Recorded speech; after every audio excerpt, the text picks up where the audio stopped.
Okay, let's dive right into this epic explainer about the greatest rescue in history. Welcome, everyone. Today, we're taking a journey back in time to witness an absolute miracle. I mean, imagine standing right on the edge of a massive, roaring ocean. The Egyptian army is racing towards you, and suddenly, whoosh, the waters part right down the middle. So, here's a big question for you to think about. What happens right after the greatest rescue in history? Like you've just survived a wild chase, walked right through the middle of the sea, and now you're safely on the other side. What's your very next move?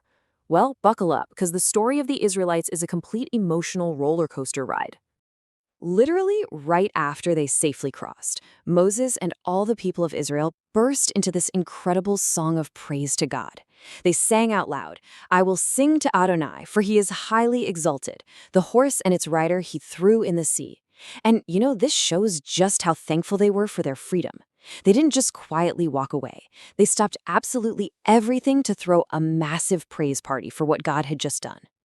In their song, the Israelites actually described Adonai as a powerful warrior. Pharaoh's mighty chariots and his absolute best, top-tier commanders were hurled right into the dark depths of the Sea of Suf, sinking to the bottom like heavy stones. God used his ultimate power to completely defend his people. Now, think about the massive difference between these two groups. You've got the powerful Egyptian army sinking, like heavy lead in the mighty, swirling waters. But the people of Israel? They were completely safe. They were literally walking on totally dry land right in the middle of the sea. It's just the ultimate proof of God's unmatched power. And guess what? News of this epic rescue spread super fast. When the surrounding nations heard about God's sublimely powerful right hand, they were absolutely terrified. The people of Pleshet were in total anguish, and the chiefs of Edom were shaking with fear. The leaders of Moab were seized by trepidation, and the people of Canaan, they just melted away in fright. They were frozen like statues because they suddenly knew exactly how powerful the God of Israel truly was. But for the Israelites, it wasn't about here at all. It was pure celebration. Miriam the prophet, Moses and Aaron's sister, grabbed a tambourine, and suddenly all the women went out after her, dancing, spinning, and playing their tambourines in this massive, joyful parade. Miriam sang out to them with so much energy, "Sing to Adonai, for he is highly exalted." It was basically the biggest, happiest dance party you can possibly imagine. But remember earlier when I said this was a roller coaster? Well, hold on tight, because the ride is about to take a sharp, unexpected drop. Watch what happens as Moses leads Israel away from the Sea of Suf and straight into the hot, blazing shore desert. Day 1, absolutely no water. Day 2, still walking, incredibly thirsty. Day 3, they finally arrive at a place called Marah.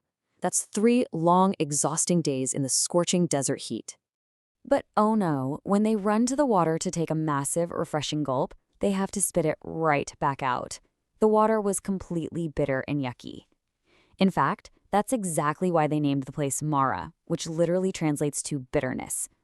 I mean, imagine how disappointing that must have felt after walking in the blazing sun for 3 whole days.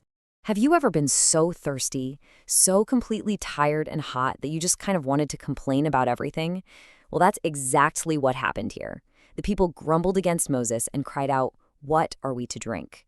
Their happy tambourine dance party from just 3 days ago was totally forgotten. They were facing a massive test. But Moses, well, he knew exactly what to do. He didn't complain, he cried out to Adonai for help. And a miracle happened. Adonai shows Moses a specific piece of wood. Moses takes that wood and throws it right into the yucky, bitter water.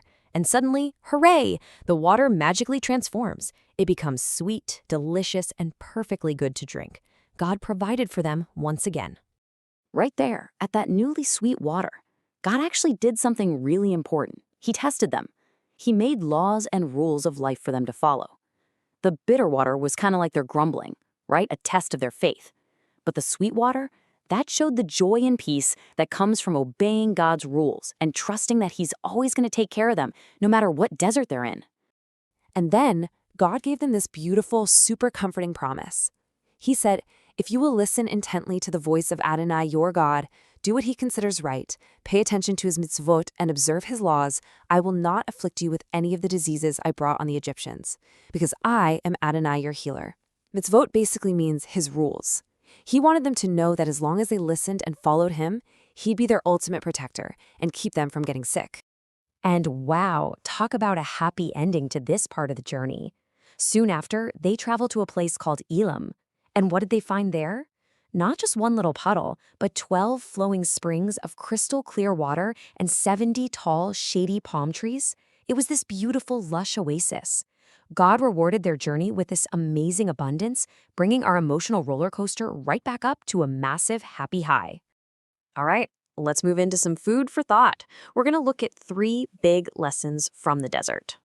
Our first amazing lesson is all about praise for deliverance. Just like Moses and Miriam singing and dancing with their tambourines, we need to celebrate our freedom.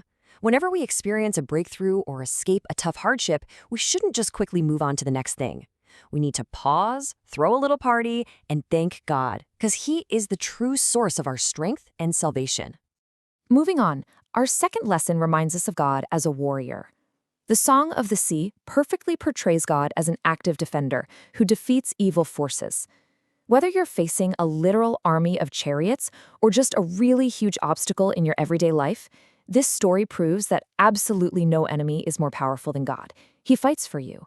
And our third big lesson is about testing and faith. Literally, right after their huge celebration, the Israelites faced a crisis.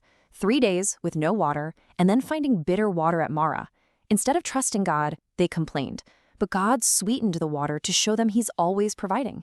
Tough times in life, those bitter moments, are just tests to teach us to rely on Him and help our faith bloom and grow even stronger.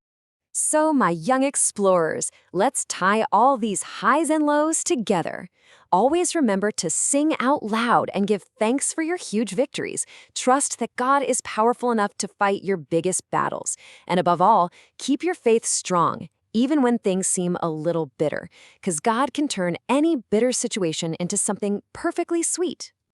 Now, I want you to think about this. How are you going to handle your very next desert test when things get a little tough? Will you grumble, or will you trust the one who can turn bitter water sweet? Thank you so much for joining me on this incredible adventure today. If you love learning about the greatest rescue in history, make sure you click the bell button, like, share, and subscribe. I can't wait to see you next time for more amazing explainers.